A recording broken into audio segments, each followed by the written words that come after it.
boa noite para todo mundo que nos assiste agora na estreia ao vivo aqui no YouTube. Lembrando que esse programa está sendo gravado hoje na noite de terça-feira. A gente está aqui com o Pedro Caetano. Tudo bem, Pedrinho? Como é que tu tá? Fala, Dudu. Fala, Matheus. Boa noite para vocês. Bom dia, boa tarde, boa noite. Sabe-se lá que horas a galera tá escutando. Exatamente. Hoje a gente não tá com nada além, nada menos que o auxiliar técnico da seleção brasileira. Não, e não é sub-12, sub-15, sub-17. É da profissional, nego. Estamos aqui com o Matheus Bach. Tudo bem, meu velho? Como é que tu tá? Boa noite, Eduardo. Boa noite, Pedro, cara. Tudo certo com vocês também? Tudo ótimo, cara. Tudo ótimo. Como já te falei aqui em off, muito obrigado. É um prazer enorme te ter aqui com a gente. Muito obrigado mesmo pela disponibilidade, por tirar um tempinho para falar aqui com a gente, viu, cara? Nada, que é uma satisfação estar aqui falando com vocês e trocando ideia, falando sobre futebol, que é bom demais. Coisa boa, coisa boa. Lembrando, o pessoal que está nos escutando, o Lincoln vai estar entrando daqui a pouquinho aí também para participar da entrevista com a gente. Mas, Matheus, para o pessoal que só viu o teu nome lá na seleção e tudo mais, talvez não saiba que trabalhou no Corinthians, trabalhou no Caxias e tudo mais. Então, cara, conta um pouquinho para o pessoal dessa tua história no futebol. Tentou jogar profissionalmente, não tentou, foi direto pro background do futebol ali, né, pra backdoor e tudo mais. Conta pra gente um pouquinho, cara. Cara, minha escola é longa, cara. Eu comecei como muitos brasileiros, muita molecada brasileira. Eu comecei no futsal, né? Lá em Caxias do Sul, UX, Juventude, Enxuta. E aí vim mudar para Porto Alegre, fiquei uns anos sem jogar, acabei jogando um pouco de society. Aí no juvenil comecei a jogar futebol, o 11, né, de grama. Passei pelo Cruzeiro de Porto Alegre, fiz minha categoria de base lá, 4 anos. Profissionalizei lá, via jogar no Três Passos também, Série B do Gauchão. E aí de lá fui para os Estados Unidos, onde ganhei bolsa. Recebi uma oportunidade muito, muito bacana que tu tá fazendo, né, Dudu? E acredito que muitas pessoas hoje em dia fazem, onde eu amadureci, cresci muito também como pessoa, como ser humano, e aprendi bastante em questão de termos de futebol também, porque tive uma vivência muito grande com diferentes línguas, né, diferentes estilos, características de pessoas. Então eu vi que o pessoal com norueguês, inglês, pessoal da Guatemala, América do Sul. Então eu pude desenvolver bastante pessoalmente e culturalmente nesse sentido, inclusive no futebol, aprendendo umas questões que eu não havia aprendido no Brasil. Tive uma oportunidade ainda de jogar 2 anos por NPSL aí e PDL, são ligas menores de verão, né? E quando eu acabei a faculdade, eu recebi ofertas para tentar seguir ali, mas o meu foco já estava em trabalhar com futebol profissional. Voltei, fiz alguns estágios no Brasil e na Europa, fiz estágio no Barcelona, na Inter de Milão, fiz estágio com o Shakhtar, na época que era o Luchesco e o Antônio Carlos Zago, hoje no Japão, era o auxiliar dele. Tive estágio no Flamengo, aqui também no Rio de Janeiro, e com o Luxemburgo, que me abriu as portas para ficar um tempo com ele. E aí depois sim comecei no Caxias, que fui pedir para fazer um estágio e me abriram as portas para trabalhar como auxiliar do clube. Pude aprender bastante. De lá tive uma proposta do próprio Antônio Carlos, quando ele foi assumir o Juventude, de estar entrando na comissão técnica com ele, e aí veio também a condição de estar indo para o Corinthians. E aí acabei optando por ir para lá, que já era uma coisa que eu conversava muito com o Tite, que é meu pai, né? E a gente está trabalhando junto em algum momento que eu me sentisse preparado. E naquele momento que apareceu a oportunidade, eu resolvi ir para o Corinthians, dar esse passo. E aí logo depois daquele ano de 2015, que foi sensacional para nós, lá no Campeonato Brasileiro, a gente teve a oportunidade de ir para a seleção em 16 e de lá estou. Coisa linda, coisa linda. Eu sei que o Pedrão quer perguntar um negócio, mas só queria falar, tu falou, né, que tendo a oportunidade de estar aqui nos Estados Unidos, tem aquela vivência com muita cultura e tal, e eu não sei como era tu jogando bola, mas eu quebrei a bola quando vim aqui, né? Eu sempre fui muito ruim no Brasil e a chance de vir ter essa vivência... O Dudu enganou muito bem para conseguir bolsa de jogar futebol nos Estados Unidos. Exatamente. Então, quebrava muito a bola, assim, só que, cara, o que o pessoal me pergunta assim, e o nível do futebol e tal... Não, tudo bem, é super legal, mas a vivência de conhecer gente de sei lá quantos países, né, cara, e aprender um pouquinho da língua dos caras e vivência é um negócio absurdo, né, cara? Exatamente, fui morar com o primeiro ano, fui morar com o espanhol, passei 6 meses, quase 8 meses com o espanhol, então pude aprender bastante da cultura da Espanha, um cara de celta, galego lá, muito, muito bacana. E como eu fui com um treinador brasileiro que me levou, ele já me falou desde o início, tu não vem achando que é barbada, que senão tu vai sofrer aqui, os caras vão te atropelar. E eu tava vindo de uma Série B de gauchão, então já deu para ter uma noção, cara. Mas foi mais competitivo na Naia, onde eu joguei o primeiro ano.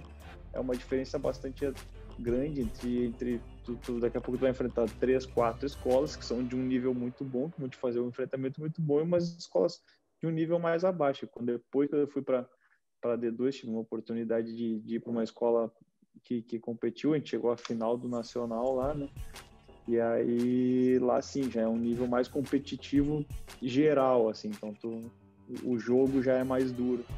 Para quem tá escutando e não sabe muita diferença, até me corrija se eu estiver errado, né, Matheus? Mas a Naia não tem tanta regulação, assim, né? Não tem tanta lei ali, então pode vir o cara que jogou profissional sei lá onde, pode vir o cara que já é meio gato, né? O cara que tá com 40 anos na cara pode jogar na Naia, enquanto que na NCAA, D1, D2, enfim, tem aquelas regras maiores que deixa o pessoal mais nivelado, né? Então todo mundo tem mais ou menos o mesmo nível ali, né? Principalmente na época que eu fui. Na época que eu fui, a regulação da NAIA era menor ainda. Quem faziam eram os athletic directors da própria escola.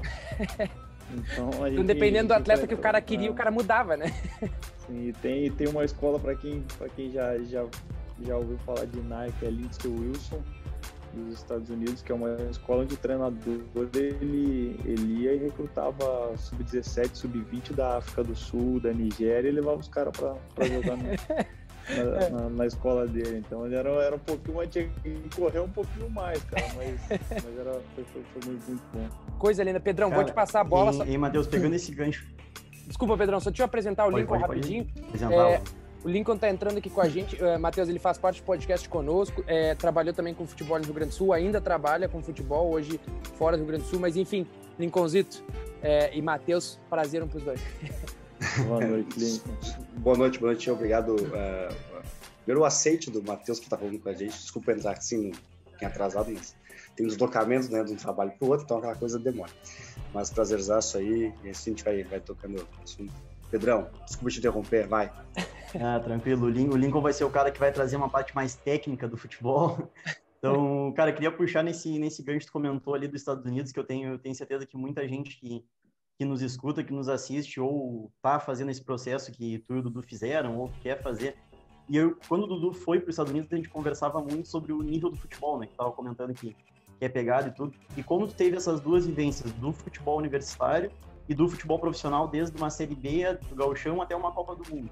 Queria que tu conseguisse, não falar, cara, o nível do futebol universitário jogaria uma segunda divisão do brasileiro, mas só, trazer um paralelo de como é que é o futebol universitário em relação ao futebol profissional, principalmente no Brasil, e aí fazer um 2 em 1. Se quando tu tava fazendo a faculdade lá, não sei se tu fez educação física ou alguma coisa em outra área, tu já almejava ter esse caminho do futebol. Eu fiz ciência do exercício lá. Começando com a última pergunta, fiz ciência do exercício já com a ideia de trabalhar no futebol, né? Educação física lá, onde eu estudei, era voltada mais para dar aula, para ser professor. Então eu procurei um curso que fosse mais similar a um bacharelado de educação física aqui no Brasil, né? E a questão de comparação, cara, eu senti... Bom, o primeiro ano eu fui para a Naia, aí meu segundo ano eu transferi para D2, mas antes de transferir para D2 eu passei por escolas D1, que eles me convidaram para fazer quando eles vão te oferecem para fazer bolsa, eles te chamam para te conhecer a escola, fazer um tryout, né? Passar um final de semana lá, conhecer a escola, os treinadores, os atletas, e acabei passando por 2 escolas também de D1. O que eu pude reparar, cara, é que em termos de nível das melhores escolas de Naia, por exemplo, eu acredito que as melhores escolas de Naia que são campeões, elas brigariam com as campeões, com as finalistas de D2 e de D1. Então, primeiro comparando as ligas, porque eles têm, teoricamente, na Naia tem os melhores estrangeiros, de longe os americanos não os melhores, o nível de americano já mais abaixo.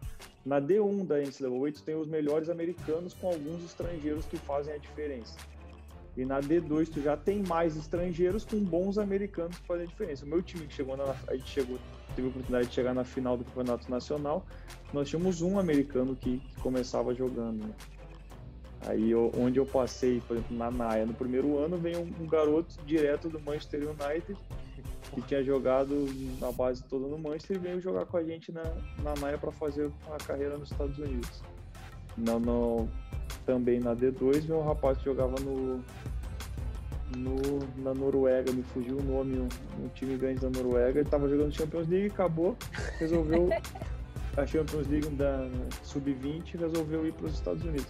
Então o que eu falo, cara, para mim essas melhores equipes com certeza disputariam níveis estaduais fortes, não dariam vexame, assim, eles fariam um bom campeonato. O que acontece lá é que tu não tem um elenco grande, tu tem 13, 14 jogadores no máximo, e depois o nível dos outros atletas tecnicamente é mais abaixo. Então talvez tu não teria um grupo para competir assim, mas para fazer bons jogos com certeza. Eu lembro que o Dudu comentava comigo assim, cara, não, tem uns 12, 13 que jogam e o resto até tu conseguiria jogar. Ai, que quadrinho. Lincoln, vai daí. Então, ainda aproveitando esse tópico Estados Unidos, Matheus, fala da vivência, principalmente da parte que tu estudou lá. Eu já vi em outras entrevistas tuas que tu comenta que a passagem lá... Passagem não, no período que tu ficou nos Estados Unidos, tecnicamente falando, tu trouxe muito pouco para cá, as questões mais táticas, técnicas do jogo em si e tudo mais. Mas do ponto de vista da tua formação, do ponto de vista físico, digamos assim, treinamento mesmo, tá? E aí vai englobar, claro, algumas questões táticas, mas mais propriamente dito questões físicas, né? Carga de treino, essas coisas. Enquanto isso é diferente a eles, e aí estamos falando de futebol aqui, o soccer, né? Enquanto isso é diferente lá e pra cá, digamos assim. Tu teve, Caxias, Corinthians, agora Seleção Brasileira, tu teve em vários escalões aqui dentro, então tu conseguiu perceber essas diferenças que existem no nosso país. Tem alguma ligação? A gente está muito atrás, a gente está na frente? Qual é o panorama, digamos assim? Cara, primeiro começando por estrutura, né, Lincoln? O que tu encontra de estrutura em faculdades médias, já nos Estados Unidos, é um nível altíssimo, que tu tem muita dificuldade para encontrar times de Série B, por exemplo, que deveriam ter uma estrutura melhor pelo nível de futebol apresentado, por ser uma Série D do Brasil. Tu está falando do 21º ao 40º, melhores clubes do Brasil tinha que ter um nível melhor. E que tu encontra em faculdades medianas, pequenas lá nos Estados Unidos. Isso em si já dá uma vantagem. Agora, o que eu vejo, cara, que a preparação física e a recuperação também, como eu operei meu joelho e fiz uma recuperação lá, nos Estados Unidos, eles não têm muito uma ideia de futebol, do nosso futebol. Então eles têm uma recuperação muito mais protocolar para futebol americano, para beisebol, para basquete, que são demandas físicas e exigências do atleta um pouco diferente, né? Questão de preparação. Eu peguei um treinador escocês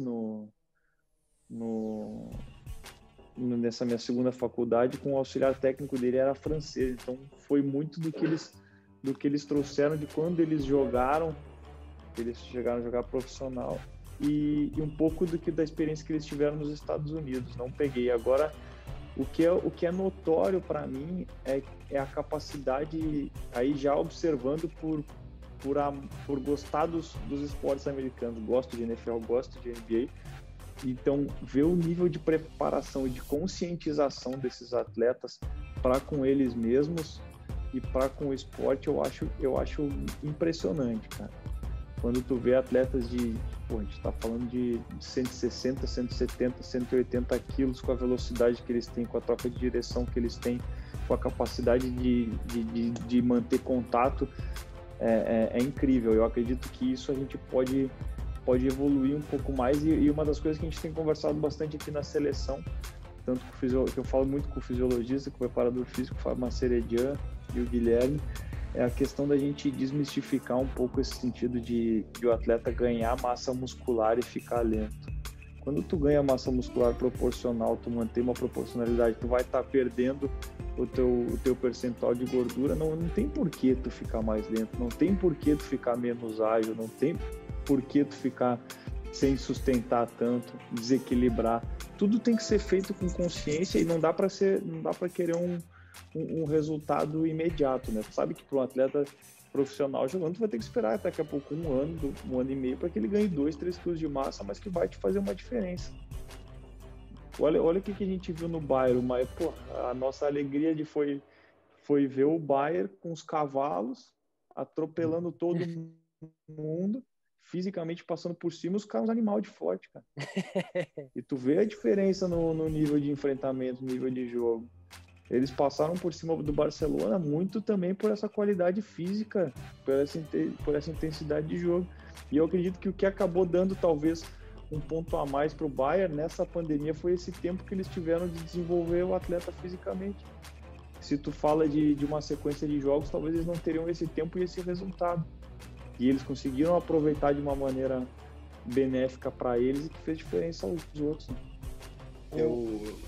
Desculpa, Dudu, eu te questionei isso porque eu sou preparador físico, trabalho com isso já há um tempo, e eu me encontro dentro da área, e a educação física é uma área gigantesca, vai ter várias opiniões, várias linhas, e não tem uma certa, porque o cara que um método, uma metodologia, vai lá e ganha do outro que tem uma metodologia totalmente diferente, e depois pode ir lá e perder no jogo seguinte. Então, não tem a receita de bolo, como a gente costuma falar. Mas, acreditando em algo, eu acredito muito nisso, né? De deixar o cara mais forte, deixar o atleta mais competitivo, em virtude das questões físicas dele, né? E o jogo está cada vez mais físico, então isso pode ser um grande diferencial. E a minha pergunta é muito em cima disso, Matheus, porque me parece que essa visão que os norte-americanos têm com as suas modalidades, né, as suas próprias, nós, com a nossa, digamos assim, não temos. Muito da questão cultural, e aí tu comentou com uma questão cultural, inclusive dos próprios atletas, com eles mesmos enquanto atletas, né? Então isso, talvez na nossa fase aqui na Terra a gente não consiga ver uma grande mudança, mas já se percebe essa mudança, por mais que ela seja um pouco lenta. E aí eu iria entrar na segunda questão, assim, tu falou do Bayern, e realmente uma coisa que surpreendeu muito quem viu os jogos e a diferença física que se encontrou.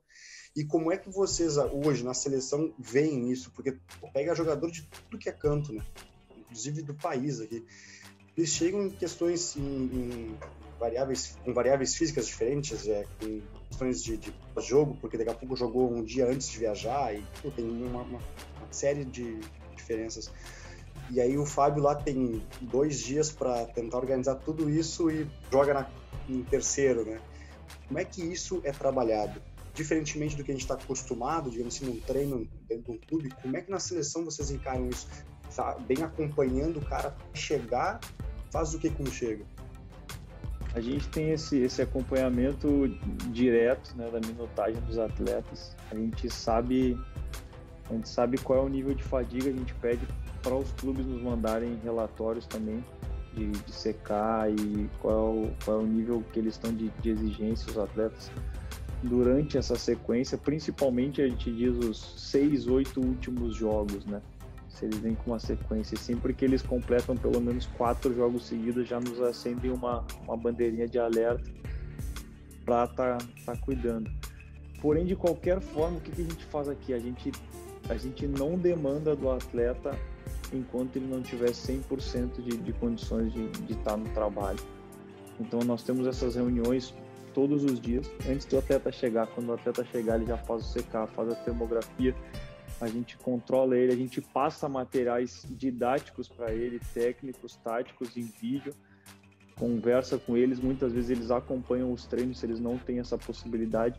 E o que a gente pode fazer, às vezes, o que tem? O atleta está no 48 horas, não está podendo fazer um trabalho de exigência física maior, a gente monta algum exercício técnico, tático, já com as nossas ideias de jogo, justamente pelo que tu falou, por esse pouco tempo que a gente tem de trabalho e a gente precisa otimizar ao máximo. Então, às vezes a gente faz com que esse cara entre, daqui a pouco faça uma movimentação ofensiva, faça algumas movimentações defensivas já projetando o jogo, o que o adversário faz, mesmo sem intensidade, trazendo a intensidade lá embaixo, talvez um volume médio, mas com a intensidade lá embaixo para que a gente não perca esse tempo, a gente não tem tempo a perder. E o outro ponto que tu tocou é a questão física.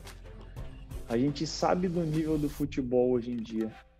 Hoje em dia, se a tua equipe tecnicamente é muito forte, tem jogadores de qualidade, habilidade, tem 1 contra 1, mas tu não tem uma equipe forte, fisicamente tu vai sofrer. Se tu pega uma equipe forte, a gente pode falar da América do Sul hoje, dos 10 países da América do Sul, o único que a gente não acredita que esteja no mesmo nível físico, que não deu embate, é a Bolívia. Eles ainda sofrem um pouco, porque eles têm muitos atletas que jogam lá, jogam em altitude, traz demandas diferentes para eles.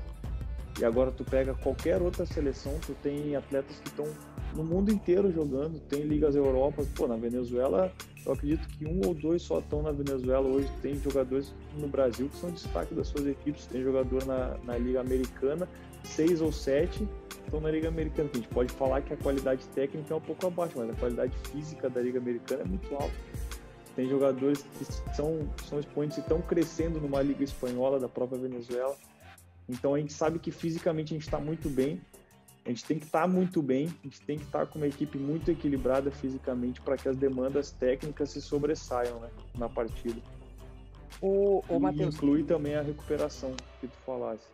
O Matheus, a gente fala aqui que o Lincoln consegue trazer essas perguntas mais técnicas, porque eu e o Pedro é aquela coisa mais de torcedor, mais de coração, né, cara?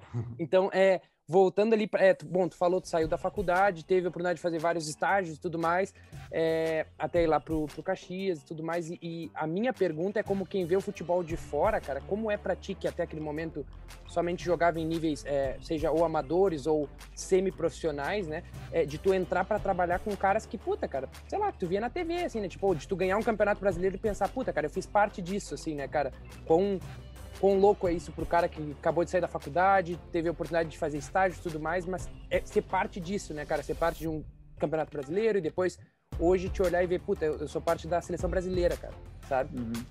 O mais legal é ir entendendo os caminhos que a gente vai passando, cara. Quando eu saio, faço estágios, vejo coisas muito legais, chego num Caxias, num nível de atletas diferente, num nível de pensamento diferente, mas tu ainda consegue enxergar atletas que podem fazer alguma coisa a mais. E aí é tu focar, por isso que eu digo que no Brasil a gente tem uma qualidade impressionante de jogadores de futebol. O que a gente às vezes não tem é a qualidade impressionante de jogadores de futebol atleta. Porque lá no Caxias a gente, o Patrick, que hoje está no Internacional, teve com a gente naquele campeonato. O goleiro Thiago Rodrigues, que hoje está no CSA, foi do Paraná na Série A, também teve com a gente. O lateral esquerdo, Rafael Carioca, que passou por vários clubes, o outro cara que teve com a gente. Então a gente tinha um elenco muito bom, a gente tinha qualidades muito boas, que às vezes não funcionam. E aí é tu conseguir conscientizar, eu acho que até o que o Lincoln estava falando, de que a gente está num processo que a gente precisa tentar conscientizar o jogador brasileiro, as pessoas, o ser humano, e eles entenderem que se eles se dedicarem um pouco mais para com eles mesmos, eles vão ter um resultado. Que a carreira deles é de 10, 15 anos, mas eles têm que abdicar de algumas coisas para ser o seu melhor. Eles não precisam ser o melhor do Brasil, o melhor do mundo, mas eles têm que ser o seu melhor. Isso que a gente sente um pouco. E aí, só voltando, com essa questão de Caxias, daqui a pouco tu via, um ou outro atleta fazendo alguma coisa diferente de vez em quando. Aí tu chega eu chego no Corinthians, começa a ver os treinamentos, tu fala, caralho, olha ali, olha ali, olha essa jogada que o cara fez, olha o passe que esse maluco encontrou, olha a finalização. E aí depois tu passa disso na seleção, cara, tem hora que tu vai brigando contra o relógio, tu vai no enfrentamento de 10 contra 10, a única coisa que o cara não quer é parar o treino. Que tá tão bom, é qualidade, todo mundo tem qualidade, ninguém se aperta, os caras marcam falta, intensidade, o cara sai de marcação, dribla finaliza, o goleiro pega na asa. Os caras já querem jogar e ninguém reclama, é só intensidade, é pau, porra, cara. E corrige o quê? Fala o quê? Fica só olhando, né, cara? Não vou falar nada, vou atrapalhar os caras, pô. Essa questão do... essa questão eu vejo muito o cara que é mais saudosista, assim, falando não se faz mais jogador como antigamente. É que antigamente a tática não era tão presente e o cara que tinha a técnica melhor acabava sobressaindo. Então hoje, com essa questão tática, é mais difícil, né? O cara que é bom vai se destacar de qualquer maneira. Mas com toda a questão tática é uma coisa a mais só para completar isso que estavam falando dessa consciência tática. E, cara, vamos botar nomes, assim. É tática e física, cara. Porque antigamente eles tinham esse tempo, né? Hoje, pela tática, tu tem menos tempo e pela qualidade física dos atletas, tu tem menos tempo ainda para executar uma função. Vou te falar que a sua tática tu ofende o Lincoln e o Matheus, né, cara? E é sacanagem. Não. Pô, tá louco. Não é o lugar para falar isso, né? Mas eu queria que o Matheus trouxesse, assim, ele até deu o exemplo do Bayern, da preparação física, tipo, acima da média. Queria que trouxesse algum jogador, assim, que tu botaria como um exemplo dos que tu trabalhou recentemente na seleção. Se quiser, 2, 3, que são um exemplo dessa disciplina física, dessa consciência que tu comentou. Cara, um dos maiores exemplos que a gente tem na seleção nesse sentido, para mim, é o Casemiro. Em questão de se cuidar, de estar sempre se preparando, fisicamente estar sempre voando, faz um trabalho pós-treino, faz um trabalho de core, faz um trabalho de reforço.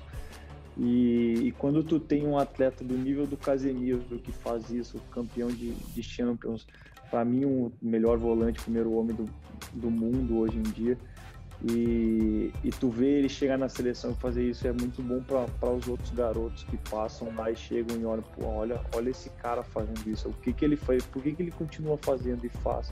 O Thiago Silva é um exemplo de cuidado.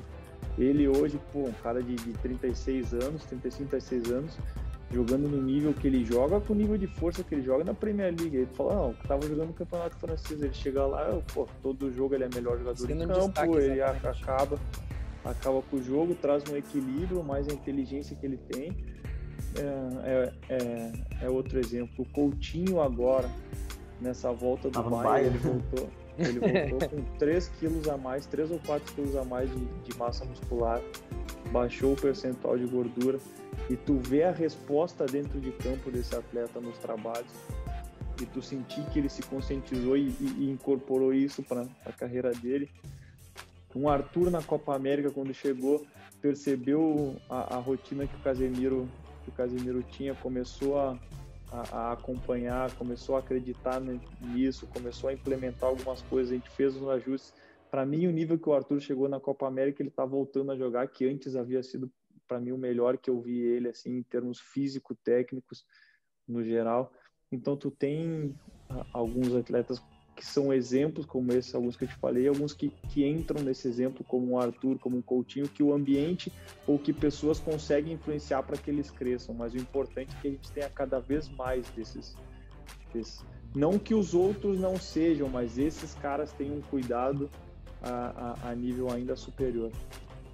Tu comentou antes de jogador-atleta, eu costumo falar que ou é jogador ou é atleta, são coisas diferentes, né? Uhum. E que a gente cada vez mais tem atleta, isso é bom, cara, isso é muito bom. E tu vai ver quem são os jovens, o futebol tá cada vez mais para jovens.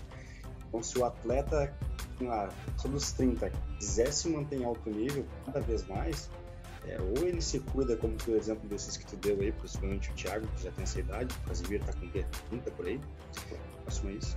E ou o cara, não chegou a 30. Ou o cara vai acabar perdendo espaço. Isso é bom porque as pessoas olham, os atletas, digamos assim, olham os mais velhos que tem uma estrada gigantesca na seleção, principalmente, ou em clubes de alto nível. Tipo, o cara tá jogando. O Roberto foi muitas vezes matéria principal aqui em revistas e jornais por causa disso, principalmente nesse final de carreira dele. E não adianta o cara com 30, 31 anos querer começar a se cuidar, né? Isso é uma coisa que ou ele vai começar com 23, 24, 25, porque se ele for tentar com 30, já não vai dar tempo. Ele vai ver que tá caindo. O que mais tem é isso, cara. Demora pra perceber, né, Matheus? Principalmente, não tô falando do alto nível, mas num nível aí de C brasileira, tá? É onde a grande maioria dos atletas se encontram hoje, no nosso país principalmente. A demora, quando ele vai vir, com 30 anos, ele começou a perder espaço e já não fecha contrato com tanta facilidade como fechava antes. daqui a pouco no time que ele vai já não é aquele titular indiscutível, já começa uma cobrança, ele, putz, tô com 30 anos, o que eu vou fazer agora? Ou o cara perde o gosto pelo negócio, velho, ou vai tentar treinar, putz, daqui a pouco já não tem mais chance, daqui a pouco já vai ficar escanteado e vai perder a carreira, digamos assim, o final dela. Matheus, tu já respondeu isso, cara, uma porrada de vezes, tá? Mas não pro bola pro mato, então a gente tem que chegar nesse ponto. E ouvi várias vezes, principalmente o Tite falar disso, tá? Tu falou, obviamente falou também, mas o Tite fala muito disso quando é questionado. E tem toda uma questão de meritocracia e de desempenho mesmo, de condições que tu tens para atuar de forma com a que tu atua. Mas como é que o Matheus percebe todo esse entorno nas que as pessoas te questionam que ele tá lá por causa do pai? Eu não tenho dúvida nenhuma que se meu filho fosse da minha profissão, eu tivesse num futebol, que meu filho tivesse condições de trabalhar, cara, eu vou trabalhar com ele. Cara, podem falar o que quiser, mas eu não vejo isso como de verdade, eu não vejo como um grande problema. Se eu pudesse fazer isso, eu faria. E até um treinador trazendo um cara de confiança pro lado dele, né? Um cara que sabe que tem a qualidade para estar ali, é um cara que é de confiança, né? É a comissão técnica dele, então ele é o head coach, ele é o manager da parada, ele faz o que ele quiser, essa que é a verdade. Porém, isso no Corinthians é uma coisa, na CBF o pessoal teve que mudar a questão lá de documento. Eu não sei como é que fala exatamente a palavra lá, mas eles tiveram que mudar o estatuto que isso pudesse acontecer. Como é que tu, Matheus, vê desde o Corinthians, mesmo no Caxias, quando ele não estava, mas já se falava disso, mas, pô, Corinthians e Seleção Brasileira, ninguém antes teve uma sessão tão rápida. E até que ponto te incomoda, né? Como é que isso tu encara? Não me diz que, esse peso eu carrego. Isso aí, cara, a gente já sabe. Fala de verdade, tá só nós 4 aqui, fica tranquilo. Cara, chega em casa e pensa o quê, assim? Pô, os caras estão me azedando de novo com esse negócio. Vai, fala aí. Hoje eu tenho muita tranquilidade, cara, sobre isso. Eu acredito muito que eu tive que passar por diversas situações, eu passei por diversas situações na minha vida que eu me preparei pessoalmente, e tanto estudando quanto vivências de vida mesmo, né, cara, o que eu tive que passar. Agora, eu acho engraçado, cara, a parte que as pessoas vêm e criticam sem conhecer ou avaliar o meu trabalho. Isso é a parte que não me incomoda, que eu acho que é um pouco de injustiça. Eu acho muito fácil falar como o filho o cara, tá por ser filho do homem, não pode ser bom, né? Muito bem. Eu acho muito fácil falar, pô, o filho do Tite... Genética explica algumas coisas, né? A genética, ela te dá um caminho. Eu falo, pô, eu tive o prazer de estar e o interesse de, desde moleque, acompanhar meu pai e fazer pergunta e procurar descobrir o porquê e saber o porquê das questões. Então isso foi uma vivência que Deus me deu, cara, que Deus me botou e eu tive a oportunidade e eu aprendi muito com isso. Agora é muito fácil, porque tu pode notar que as principais, só antes disso, a questão do código de ética, eu até conversei com o pessoal, por não querer estar burlando alguma coisa, o que mudasse. Na verdade, era um estatuto que se manteve, ele não modificou pela minha entrada. Na minha entrada já estaria incluso justamente pelo que falou, a montagem de uma comissão técnica é de escolha do responsabilidade do treinador. Isso, responsabilidade do treinador, do diretor técnico que é da seleção e não interferiria o código de ética. E aí, como eu estava falando, a questão é, primeiro, a maioria das vezes que vem a pergunta ou questionamento é quando tem um empate ou um resultado ruim. Futebol. É impressionante, cara. E outra questão que eu falo e que a gente nunca escondeu, pô, como é que vocês conseguiram o acesso para falar comigo? Via Instagram. Cara, para quem não sabe... Pra quem não sabe, né, o Matheus não seguia o Bola pro Mato, nada, não conhecia a gente, mandei mensagem, deu um tempinho, ele respondeu, cara, muito acessível, diga-se de passagem. E o que a gente fala para todo mundo, entra em contato com a CBF, entra em contato comigo, com o assessor de imprensa da seleção. Quer falar de mim, não tem problema, pode falar, mas se tu conhecer meu trabalho, pelo menos tu vai poder falar tendo conhecimento. E o que me deixa feliz, de verdade, é que não vou dizer que nunca, porque talvez eu não saiba de alguém que falou alguma coisa, porque eu também não vou indo atrás disso. Eu me preocupo com o meu trabalho, com as coisas que eu tenho que fazer. Dificilmente eu ainda não ouvi de alguém que acompanha o meu trabalho, que conhece o meu trabalho, que teve uma vivência ou de seleção, ou de Corinthians, ou de Caxias, ou onde eu passei comigo, que fala, pô, esse moleque tá lá porque é filho do Tite, porque não sabe nada de futebol.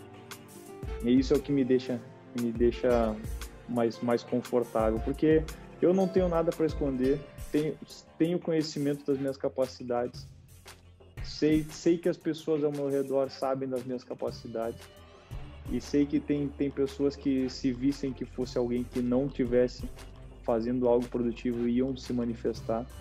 E a gente sabe que no meio do futebol as coisas acontecem e rodam muito fácil e muito rápido.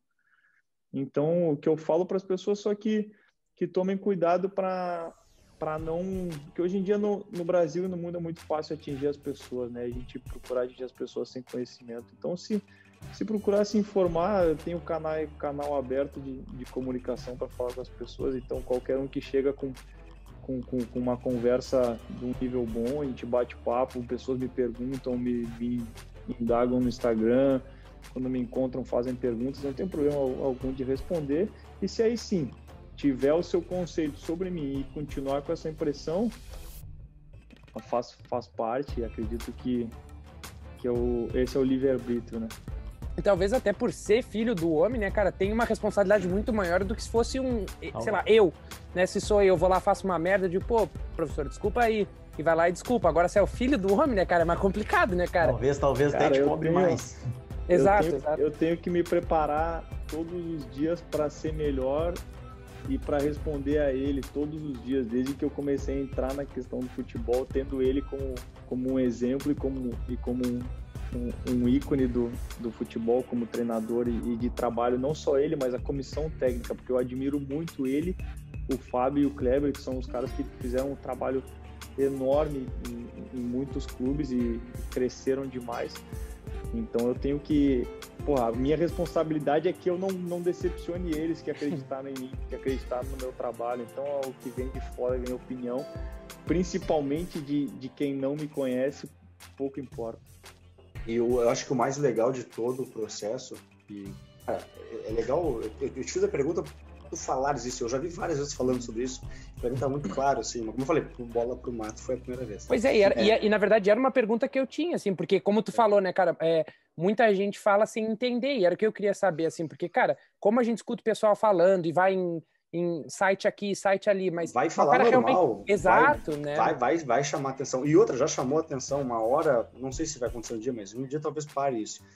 Mas até lá, pode ter certeza. E como o Matheus falou, quando perde, aí vão questionar. Agora, quando foi campeão da Copa América, ninguém falou sobre isso. Né? Mas tudo bem. Uma segunda questão, já fez, sei lá quantos clientes eu fiz. Tu tá trabalhando... O Tite, o pai, tá em casa com o cara, então tu nem tem mais essa... Claro, tu vê o cara como um baita do profissional, é um espelho pra ti, tem dúvida nenhuma disso. Meu pai não é da área, eu tenho ele como espelho, imagina a ti, trabalha na mesma área. Pô, tá o Kleber ali, que tu conhece há anos já, tá? Que tem uma história gigantesca no futebol. Pô, o Fábio, eu sou um apaixonado pelo trabalho do Fábio, eu acho o cara sensacional. Aonde ele foi, ele ganha, ele consegue ser bom pro Grêmio e pro Inter, pra ter uma ideia do quão bom ele é. Poucos fazem isso. E tá rodeado de mais um monte de gente que não aparece tanto em mídia aqui, mas que trabalha de bastidor lá. Então, vocês têm só a nata da ciência do trabalho técnico brasileiro. Como é que é pra ti, Matheus, entrar todos os dias na CBF, quando chega aquela galera toda nas convocações, e colocar a tua opinião ali? Porque por mais que tu saiba, e tu já mostrou e acabou de falar que o meu trabalho, quando vem as pessoas conhecerem o meu trabalho, mais que tu saiba de tudo isso, que as pessoas ao teu entorno, em teoria, conhecem o teu trabalho, alguém lá, isso é inerente à profissão, alguém lá vai ficar dizendo, pô, mas esse cara de novo, eu acho que só porque ele é baque, ele acha que pode. Como é que é pra ti? Aí não tô falando mais do Tite, porque o Tite ele vai te cobrar dobrado, normal, é pra dar o exemplo. Mas como é que tu enxerga a tua opinião indo pra todo o restante, fora daquela comissão técnica que fica no campo ali, mas pra todo o entorno de CBF? esse no início, talvez hoje não mais, mas no início era uma coisa que te preocupava para que chegasse a tua ideia a essas pessoas, de acordo com que elas se pô, realmente o cara tá falando uma verdade. Como é que é isso naquele início, se hoje ainda é assim, ou se já mudou? Cara, eu tenho uma característica pessoal muito forte e aprendi a me controlar com o tempo, mas eu sou um cara que dificilmente, quando eu tenho uma opinião formada, eu não a exponha. E até por isso, nas reuniões, até tu falou, teu pai, não sei o quê, o que eu e ele fechamos de pau em reunião, cara, que os caras ficam só olhando assim, é impressionante, cara. Eles que são gringos que se entendam, eu largo de aí, esse que grite lá à vontade. Às vezes a gente tá conversando alguma coisa, debatendo, aí chega o homem, senta ali e fala um negócio ao contrário, eu olho pros caras assim, e ninguém fala. Aí fala, eu vou falar, pô. Aí eu pego e falo, e fica eu e ele debatendo, eu olho pros caras, e aí? Vamos me deixar sozinho aqui, pô. Vocês estão comigo nessa. Antes de entrar na sala, todo mundo concordou comigo. Agora ninguém vai. Agora ninguém fala. E é assim, cara. E por eu já conhecer também o Fábio, o Kleber de antes, então eles sabem da minha capacidade e quem vai chegando vai se agregando. E uma das características mais fortes que eu falo do trabalho do pai, do trabalho do Tite, é a capacidade que ele tem de fazer com que as pessoas ao redor dele melhorem. Primeiro, a capacidade de escolha das pessoas que estão ao redor dele no trabalho e depois fazer com que essas pessoas melhorem. E como ele faz isso? Ele faz isso democratizando as informações. Então, todo dia a gente tem uma reunião que a gente chega, todo mundo senta e todo mundo tem a palavra. Qualquer que seja o assunto, a gente passa pauta por pauta, assunto por assunto na pauta, e cada um dá a sua opinião. E isso faz fortalecer as pessoas, porque ninguém quer chegar na reunião sem um conhecimento profundo sobre o que a gente vai estar falando. E aí, quando tu fala de CBF, do entorno, lógico que no início é diferente, por ser um ambiente que a gente não vivencia, não é um Caxias, um Corinthians, não é um clube que tu tem a vivência do campo. Então, às vezes, tu tá conversando com pessoas que trabalham no marketing, pessoas que trabalham na logística, tu tá falando com pessoas que trabalham no financeiro da CBF, que trabalham em competições em diferentes áreas. Mas como eu já tinha dito, quando eu tenho uma opinião e eu tenho essa uma opinião consistente, dificilmente eu deixo de falar. Lógico que existem maneiras e tons para serem faladas as ideias, né? E a abertura que tu tem com certa pessoa, tu vai falar de uma forma ou outra. Mas eu nunca me privei de uma palavra pelo ambiente que eu estivesse. O Matheus, infelizmente, como não quero tomar muito teu tempo, já estamos chegando aqui no finalzinho, mas só para encerrar, tenho mais uma pergunta e vou passar a bola, seja pro Lincoln ou pro Pedrão, mas... cara, mesmo, não vai ter, aqui, não vai ter assim, um extra hoje, assim, eu queria uma consultoria depois gratuita no final. Não, vai acabar assim. Pode falar, eu tô com tempo. É que pra quem não sabe, né, o Matheus, ele pediu pra que fosse mais tarde, até pra poder colocar as crianças pra dormir, pra não incomodar, né? Porque ele sabe, ele pensa, puta, os guris do Bola Mato vão incomodar. Eu falei, 30 minutinhos, estouramos, 30 minutos, tá. Não, mas enfim. Pode tocar, tá tranquilo. Pô, obrigado, cara. Mas, seguindo ali meio na linha da pergunta do Lincoln, cara, também a que ponto é difícil ou não pra ti, um cara que não chegou a jogar profissionalmente e tal, lidar com esses caras que são, talvez, entre os melhores do mundo nas posições deles dentro do campo, né, cara? Quão fácil ou quão difícil é tu chegar pra um Neymar, pra um Coutinho, pra um Arthur, Casemiro e dizer, não, pô, isso aí tá errado. E do cara não olhar pra ti e dizer... Tá errado como, cara? Pô, eu jogo em Barcelona, no Bayern, né? Enfim. Tem que chegar com a informação muito bem argumentada antes. Normalmente, quando tu traz um vídeo, é mais fácil de mostrar, porque senão tu vai só falar, pô, tu lembra daquele lance que tu errou isso? Não, eu fiz isso porque eu vi outra coisa, e aí, não. Então, a gente debate muito, a gente troca ideia com os atletas, mostra para eles o que eles erraram, conserta, procura consertar ações e comportamentos e de observação, cara, de olho. E tu vai ganhando a confiança. Quando no momento que tu chega para um atleta, tu mostra para ele que ele pode melhorar, e não é não só a gente tem que ser muito assertivo, é muito chato tu chegar em alguém e falar, pô, tu tá fazendo isso aqui errado de novo, né, cara? Tu tem que ser assertivo, tu tem que trazer uma solução, tu tem que mostrar o que ele pode fazer melhor em cima das capacidades que ele tem. E é isso que a gente procura fazer, ou que ele tem, ou que o grupo, ou que a formação tática pode te oferecer. Então é assim que tu vai encontrar uma receptividade, tu vai ganhar a confiança dos atletas. E aí essa questão de tu jogar ou não, lógico que tem percepções que só o atleta, e isso é legal da nossa comissão técnica. Hoje a gente tem o Juninho Paulista, que foi meia campeão do mundo, a gente tem César Sampaio, que foi campeão do Palmeiras, foi capitão da Libertadores do Palmeiras, jogou em altíssimo nível, jogou jogador de Copa do Mundo. Então tem uns nuances, tem algumas coisas que esses caras percebem e podem trazer uma diferença. E a gente, com alguns outros olhares, ou de posicionamento, ou de movimentações, a gente pode ajudar os atletas. Por exemplo, vou te dar um exemplo, cara. Teve um tempo no Milan que a gente olhando seguido o Paquetá. Falei, caraca, esse moleque, ele recebe entre linhas, só que toda hora que ele tem que girar pro ombro direito, ele domina, dá um passo para trás e gira. Quando ele tem que girar pro ombro esquerdo, ele consegue girar de primeira e faz o jogo andar. Aí tu vai, conversa com o atleta, pô, tu tem essa dificuldade, pô, já tinha percebido, não consigo, aí, pô, ajustar um pouquinho o enquadramento de corpo, recebe desse jeito, vai te abrir o campo.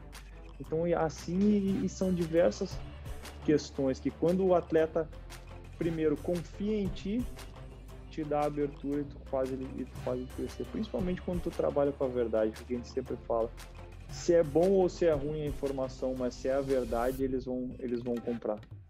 Legal esse ponto, né? E pra mim é muito legal porque eu trabalho nos últimos quase 4 anos já com o Fabiano Dait, treinador, esse conhecido livro. Eu tô lá, eu tô do lado do homem. Uhum. E o Fabiano, ele tem liberdade para falar isso, mas ele tem esse mesmo pensamento de deixar que as pessoas falem, né? Mas sustenta o que tu fala. Talvez esse foi um momento no qual ele me deu credibilidade para seguir trabalhando com ele, né? Fala, dá tua opinião, sem problema nenhum, mas sustenta, eu vou te apertar, tu tem que sustentar. Esse é realmente o que a gente faz contigo e com todo o restante da comissão, enfim.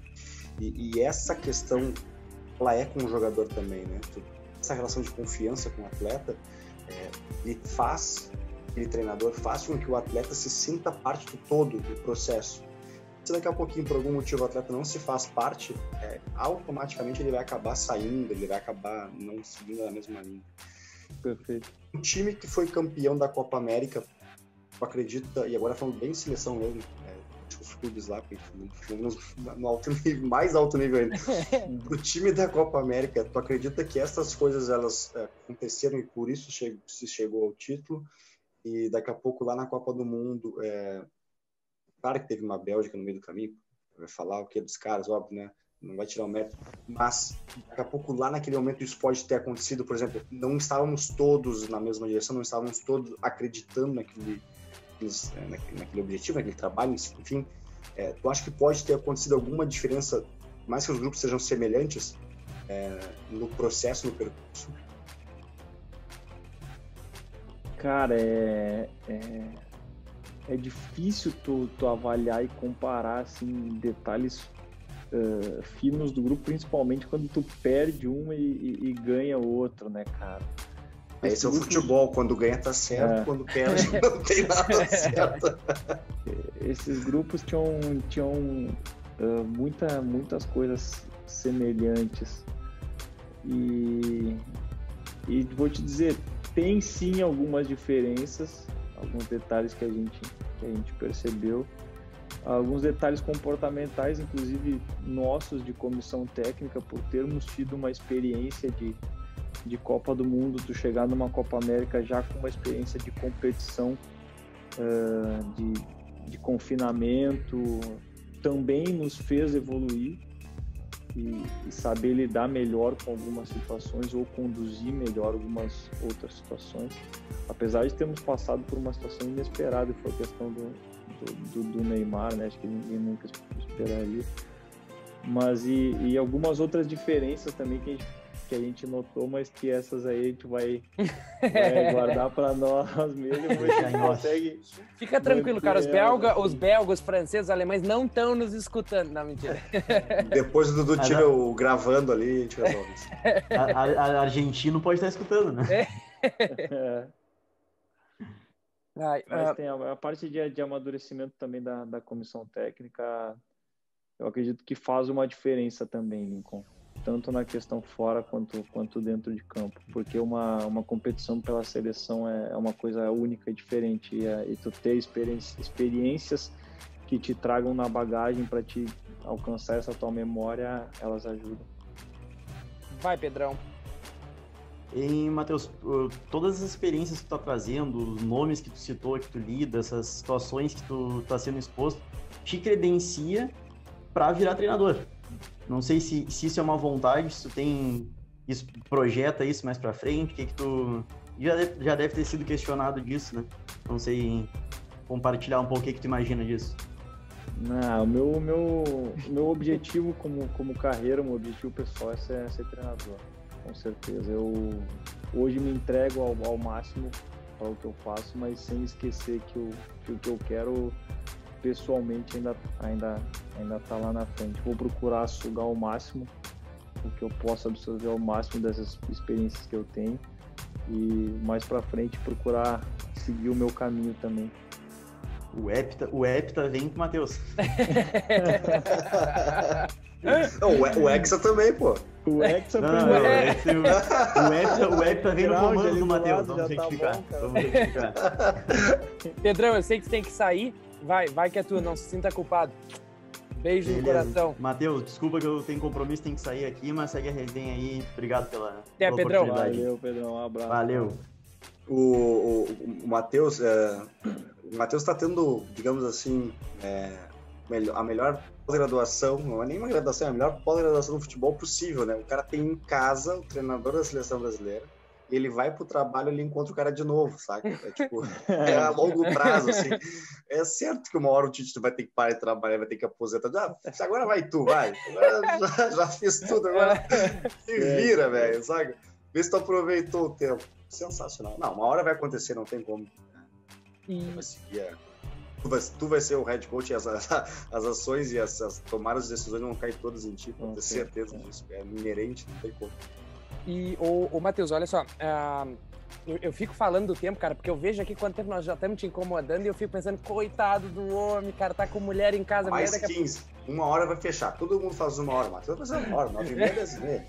Claro, fechou, 15 minutos então, fechou. Estouramos. Tá, ai. Não, mas olha só, Matheus, como a gente fica falando de seleção e tudo mais, eu não quero sair disso, porque é uma coisa muito fora do nosso dia a dia, né, cara? O Lincoln traz pra gente no podcast essa experiência de clube e tudo mais, mas querendo ou não, é algo que a gente não tá acostumado, né, cara? E quão difícil não só fisicamente, mas também para criar o relacionamento com o jogador e tudo mais, tu vê ele a cada 1 mês, 2 meses, enfim. Por mais que tenha comunicação e tudo mais, quão complicado isso deixa de vocês estarem criando esse relacionamento, cara? Difícil principalmente foi no início, né, de tu criar relacionamentos, né, como a gente falou, criar esse processo de confiança. Porém, o que acontece na seleção é um pouco instigante até por isso, porque tu chega ali no local, que tu tá com um ciclo, vamos falar de um grupo fechado, 23 atletas, mas 10, 15 pessoas de comissão técnica, então vamos botar 40 pessoas ali, que todo mundo que chega lá sabe que ou cada um confia um no outro, ou 250 milhões de pessoas e mais o resto do mundo que acha que o Brasil tem que ganhar sempre vão cair na tua cabeça.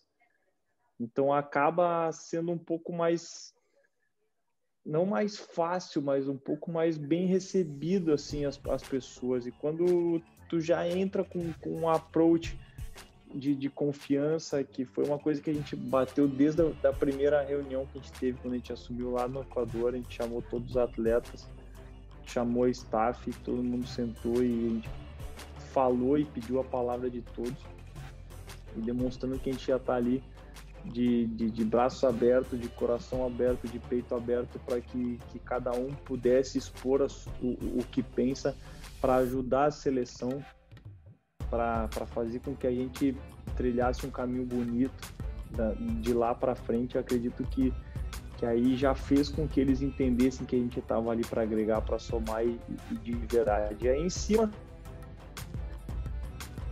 do que tu fala, as tuas ações tem que seguir o mesmo caminho. Tu não pode estar falando uma coisa e com ação tu tá mostrando outra. Então eles veem que o discurso do treinador, o discurso do auxiliar técnico, o discurso do preparador físico, o discurso do analista de desempenho, o discurso do fisioterapeuta, do médico, o discurso de toda a comissão técnica é o mesmo. Eles olham e falam, caralho, esses caras estão unidos, estão de verdade. Então ajuda muito no processo. E aí depois, quando a gente está longe, a gente acaba... Hoje a gente se permite mais conversar com os atletas para manter esse nível de relacionamento. Mandar uma putaria no grupo do WhatsApp e tal também. Para manter o grupo ativo. Não nesse nível, assim. Mas trocar uma ideia com os atletas. Às vezes eu tenho uma abertura com algum atleta mais, com um jogador maior. O Clebinho tem uma abertura com o outro, Sampaio com o outro. O Bruno, o analista, o Tomás tem um acesso um pouquinho maior, a gente procura estar conversando. O Fábio Maceredia tem com todos, né? Porque esse aqui é o mais resenha da comissão. Então, já trabalhou com quase todo mundo em clube, inclusive. Olha. Fácil, aí fica fácil, cara. Conhece todo mundo. É da casa das pessoas, entra e janta, tranquilo, tá em casa. O Matheus, ele já tem um tempo de estrada, vocês estão indo para uma segunda Copa do Mundo, que é um seleto grupo, né? Digamos assim. E aí, 2 em 1 para nós encaminharmos aí na reta final. Quanto de interferência, se é que houve, mas aí não vamos ser sinceros aqui, falando a verdade, assim, puxada a falar a verdade. Quanto de interferência houve de toda a comissão de vocês durante as Olimpíadas, qual a gente saiu com ouro, gente Brasil, tudo isso. E a interferência, ela não é ruim, tá? Ela pode ser uma interferência positiva, de informação, de tudo mais.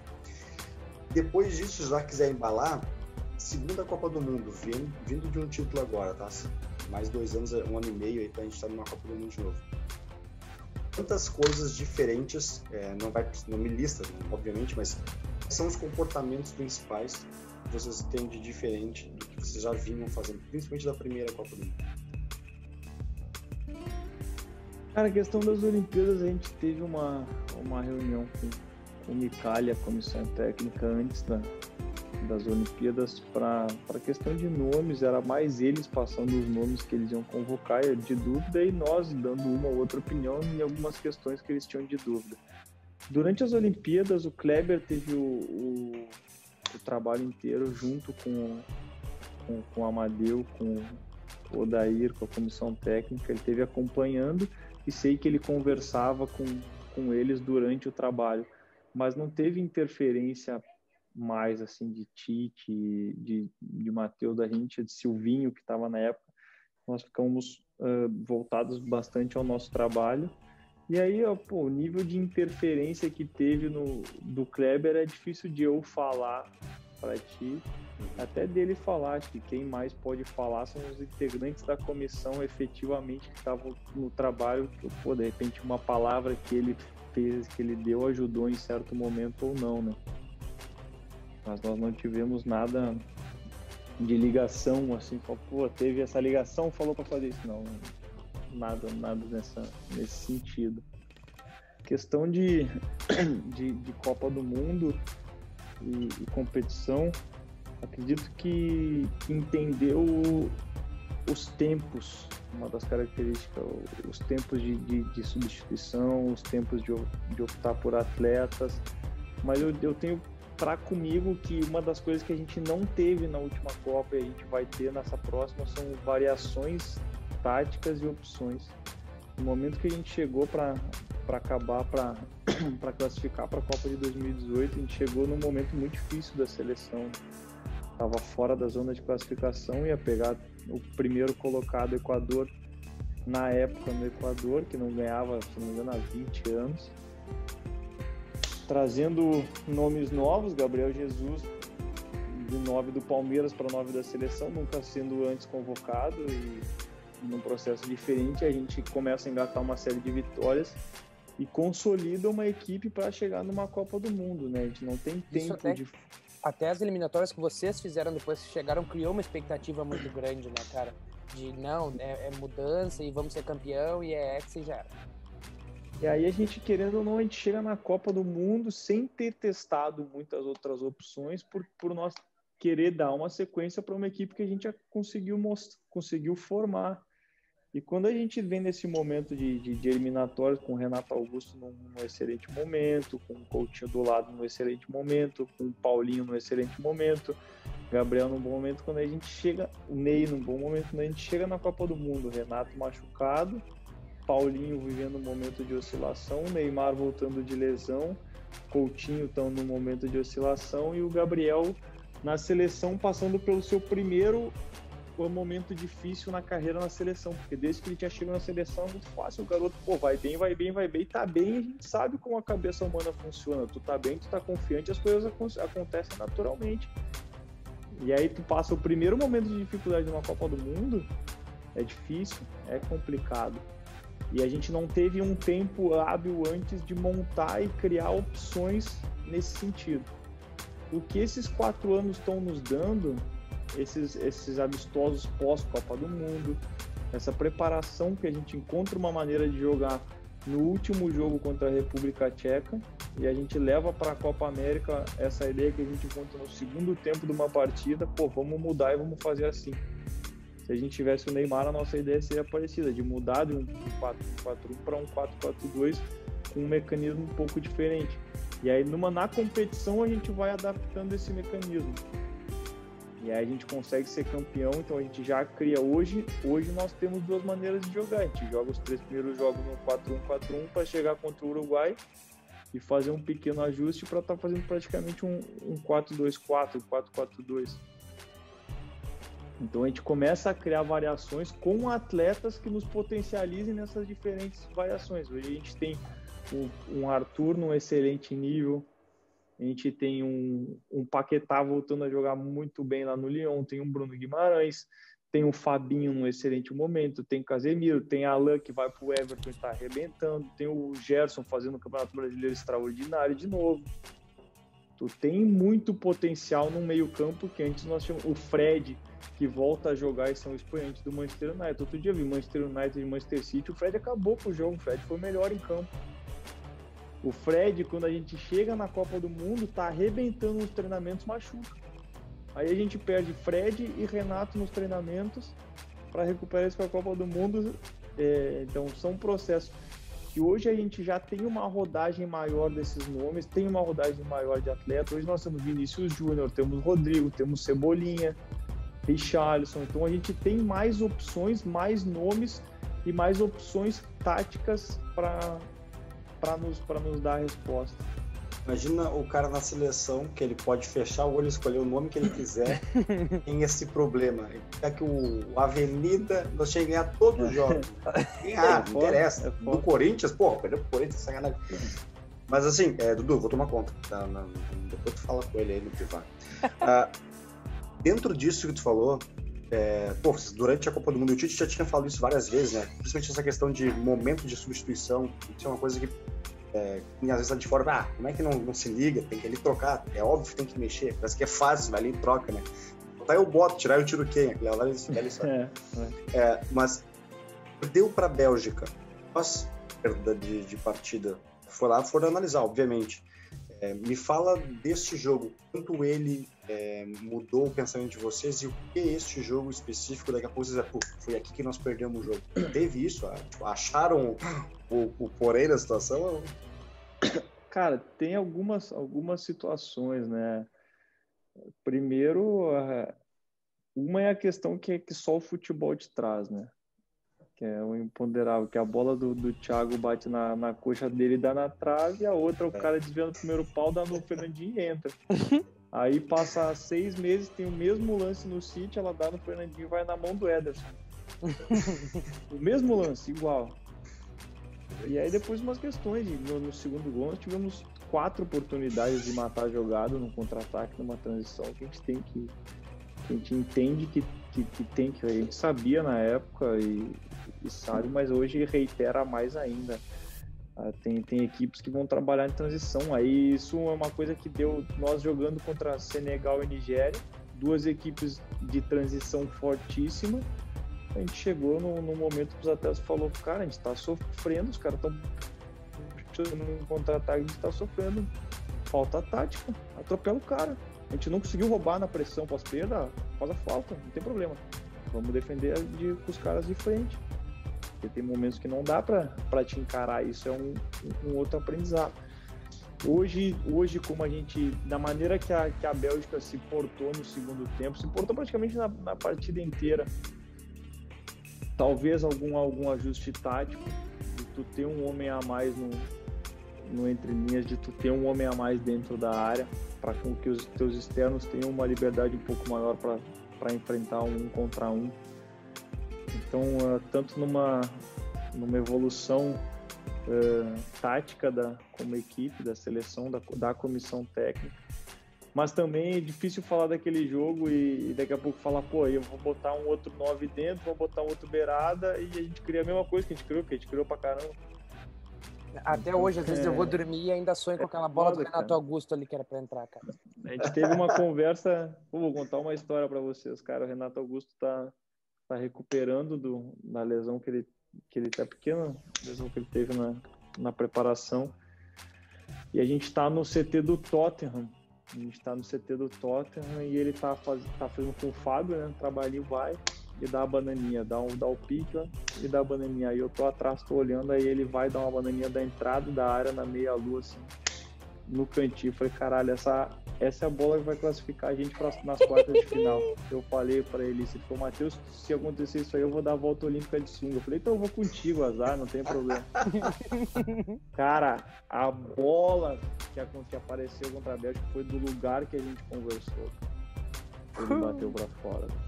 Então tá aí, tá explicado. A derrota pra Bélgica foi tu que zicou, cara. Foi tu que zicou. Quando eu vi ele falou, Matheus, que a gente falou dessa bola. Que foi? Ele falou, porra, eu fiz o de cabeça que eu não faço nunca e errei. E aí tu tem que não adianta, cara. Às vezes o futebol o time vai amassar o jogo inteiro e não vai acontecer. Tiveram erros. Uma coisa, preparação em alguns sentidos poderia ter sido melhor, escolhas poderiam ter sido melhor, sim, mas isso também não retira a qualidade do jogo do jogo que a gente teve. Coisa linda. Matheus? E foi pênalti no Gabriel também. Foi mesmo. É verdade. Ô, Matheus, agora sim, finalmente, te agradeço mais uma vez por ter vindo falar com a gente, cara, perdão por ter segurado mais um pouquinho aqui, cara, realmente é muito bom ouvir de ti, ouvir das coisas que a gente só vê na TV, assim, então, cara, foi show de bola, brigadão por ser tão acessível, já fica aí pra quem quiser ir lá cornetear o Matheus, como ele falou, vai lá na rede social do cara, ao invés de ficar passando nos grupinhos do WhatsApp, fala direto pro cara, deixa o cara responder, né, dá uma chance de resposta pro cara, né. Enfim, Matheus, brigadão mesmo, viu, cara, um prazerzão e muito sucesso aí pra nossa seleção, pra ti, pro Tite, enfim, na tua carreira de treinador, assistente, como for. Brigadão mesmo, cara. Agradeço também aqui, mas eu já vou embalar para deixar tu finalizar. Cara, meu, brigadão mesmo por todas as perguntas respondidas e pela disponibilidade com a gente. Querendo ou não, tu tá num patamar e tu sabe disso, tu tá numa posição que é visada não só pelo Brasil todo, pelos brasileiros, mas por todo mundo. E só tu sabe o quanto é pesado e qual é a responsabilidade que tu tens aí, ainda mais por ser da família que tu és. Então, cara, mais uma vez, obrigadão por nos receber aqui e parabéns pelo trabalho que vocês vêm desenvolvendo e a gente segue na torcida para que as coisas andem bem, porque é a nossa torcida enquanto torcedor dentro do futebol, obviamente. Obrigado, Lincoln, obrigado, Eduardo, agradecer também ao Pedro que teve uma parte aí com a gente, cara, pela conversa, pela resenha. E como tu falou, cara, a gente, não tanto eu quanto a comissão técnica, todo mundo é muito aberto para estar conversando com as pessoas, porque a gente acredita muito que o nosso trabalho é muito mais exposto quando a gente fala do que quando outros falam o que pensam de nós ou o que falam por nós. Então, por isso mesmo que a gente é aberto e procura dar voz e conversar com todos, porque a gente acredita que as pessoas que vão fazer um futebol melhor, que somos nós, são vocês, e nesses bate-papos, nessas conversas, todo mundo cresce. Quem assiste cresce, eu cresci, vocês espero que tenham crescido também, e assim a gente vai. Às vezes a gente demora um pouco para responder, mas a gente sempre dá Fica atenção. respondendo no grupinho da seleção antes de me responder, danice, né, cara? Não, primeiro trabalho, quem vai tomar dura sou eu. Ele tinha assim, Tite, Fábio e, sei lá, Neymar. Eu vou responder o Dudu antes, vai. Matheus, mais uma vez, brigadão para quem assistiu, brigadão. Já, lembrando, isso vai estar no YouTube hoje aqui, já estamos no YouTube hoje, quarta-feira aqui, e amanhã de manhã já está no Spotify, valeu? Matheus, brigadão, Lincoln, brigadão, Pedro que não tá aí, valeu, beijão!